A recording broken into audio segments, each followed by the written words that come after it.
Hi, it's me again with CorelDraw tips and tricks. Just yesterday I made this pattern, but I could not intersect it if you watch it part one, and now I can, and I realized my mistake. Here's the old one, and if you look, they're not touching. The measurement's off.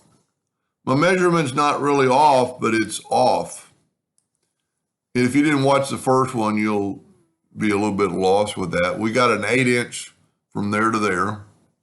And we took the parallel dimension tool and we measured 0.17. From node to node is 0.17.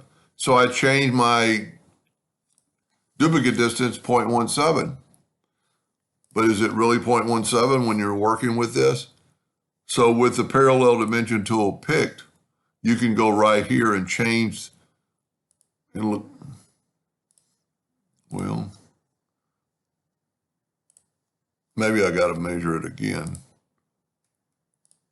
Yep, I'm going to have to measure it again to get a new measurement.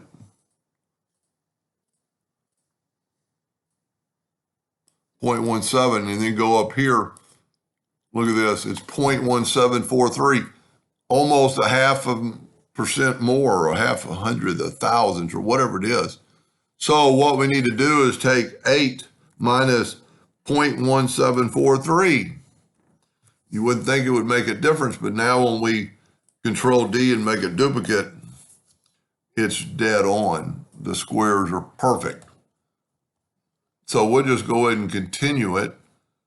And I just, you can keep going and making your duplicate, and you'll just keep getting closer and closer to your final result. And then you can always Control D and move them down, and actually Control G to group them like we did, and then move this up to here. Make sure it snapped to the right spot, and it did. And then once you've got 2 of them, Control D, and you continue. So to save a little time, I got one ready. It's all grouped together. I'm going to hit P. And if you're item selected and you hold down your shift key and you hit your rectangle tool, it'll put a rectangle exactly around that. And this is why I like the intersect tool, because now I can move this down, and you could do this with the other tool too, but we're at 26 inches. I'm going to set my nudge factor to 30, and I'm going to intersect this now. Look at that. That's why I like the intersect tool, because you could do this. You can more readily change, if you remember, we don't really have 0.26, because that was on an angle. Let's measure what it actually is coming straight down. Because if we wanted our box, so it's 0.12. So if we make this box go up to hairline, 0.12 isn't listed, but you can just type in 0.12. Make this black by right-clicking. Turn all this black